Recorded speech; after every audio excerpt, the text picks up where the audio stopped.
తిరుమల శ్రీవారిని దర్శించుకోవటానికి వెళ్లే ముందు శ్రీవారి కన్నా ముందు వరాహస్వామిని దర్శించుకోవాలని చెప్తారు. ఎందుకని? ఇది క్షేత్ర నియమమా? అంటే ఇద్దరు మహావిష్ణువులే కదా, ముందుగా వెంకటేశ్వర స్వామిని చూసేయచ్చు.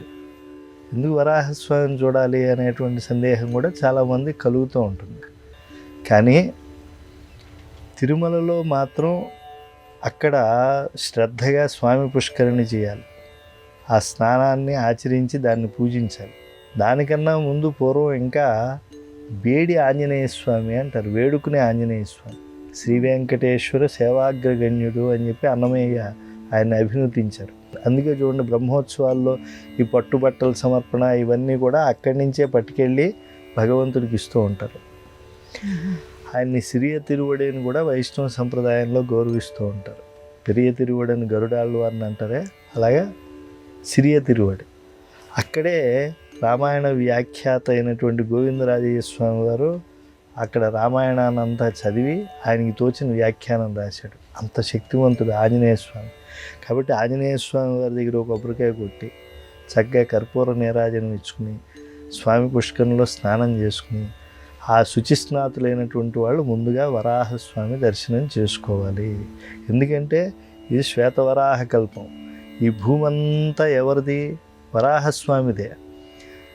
ఆ భూమిపైకి మహావిష్ణువు శ్రీ వైకుంఠ విరక్తుడే స్వామి పుష్కరిణీ తీరానికి వచ్చాడు. వచ్చిన తర్వాత కలియుగాంతం వరకు నేను ఇక్కడ ఉండి భక్తుల్ని కాపాడుతానయ్యా, కలియుగంలో మానవులు పాపం అనేకమైనటువంటి దుర్లక్షణాలతో ఉంటారు, విశేషత క్రూరకలో నరాణం పాపాకరాణం పరపీడగానం భూగోళ మధ్యే ద్రవిడేచ పుణ్యే శ్రీ వెంకటాద్రి గతిరేవ నాణ్య. ఈ లక్ష్మీకరమైన ఈ కొండ తప్పించి వేరే దిక్కు లేదు. ధర్మదేవత ఇక్కడ తపమాచరించింది పూర్వం. కాబట్టి ఈ వృషపర్వతంపైకి వస్తేనే అందరికీ కూడా అభ్యుదయం కలుగుతుంది. కాబట్టి ఇక్కడుండి నేను కాపాడుతాను అని అంటే వారన్నారు వరాహస్వామి వారు, సరే నేను నీకు కొంత భూమి ఇస్తాను, కానీ నువ్వు కోరికలు ఊరికే ఇస్తావా? గడప గడపకి ఓ కాసు పెట్టాలి, నీకు వడ్డీ కాసులు వాడు అంటారు. కాబట్టి కాసు పెడితే కదా నువ్వు అనుగ్రహిస్తున్నావు, కాబట్టి నువ్వు కూడా నాకు ఏదో మూల్యం చెల్లించి తీసుకోవాలని అన్నట్టు వరాహస్వామి వారు. అప్పుడు వీరన్నట్ట ప్రథమం దర్శనంచస్య నైవేద్యం క్షీరసేచనం ఇదమేవ పరం ద్రవ్యం దదామి కరుణానిధే.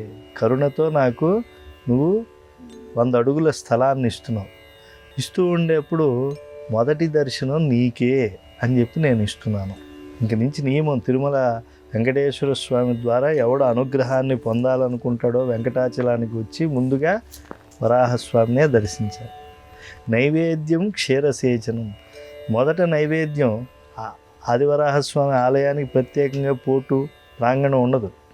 వెంకటేశ్వర స్వామి ఆలయం నుంచే ప్రసాదం అక్కడికి వెళ్తుంది. మీరు ఇప్పుడు ప్రసారాలు, భక్తి ప్రసారాలు వస్తున్నాయి కదా తిరుమల నుంచి, మీరు చూస్తే కూడా ఛత్రచామర మర్యాదలతో స్వామివారి పోటు నుంచి, శ్రీవారి పోటు నుంచి వరాహస్వామి ఆలయానికి వెళ్తాయి.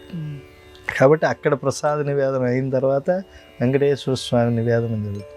ప్రథమం దర్శనం చేశాను, నైవేద్యం క్షీరసేచనం, క్షీరాభిషేకం కూడా, క్షీర సమర్పణం కూడా అక్కడే జరుగుతుంది. ఇదమేవ పరం ద్రవ్యం దదామి కరుణానిధి అన్నారు. కనుక ముందు అక్కడికి వెళ్ళి ఆ స్వామిని ప్రసన్నం చేసుకుని భూవరాహస్వామిని, తర్వాత వెంకటేశ్వర స్వామిని దర్శించాలి.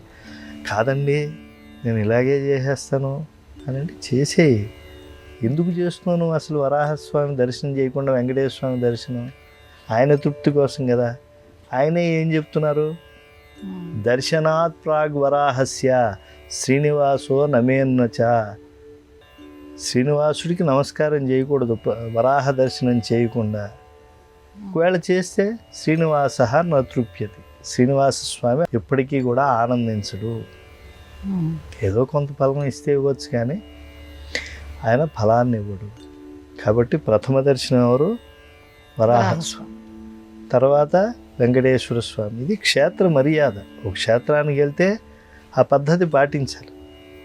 ఆ పద్ధతి పాటించినప్పుడు ఆ ఫలం సంపూర్ణంగా లభించింది. కాబట్టి తిరుమలలో వరాహ దర్శనం ప్రథమం, శ్రీనివాస దర్శనం తర్వాత ఉత్తమం.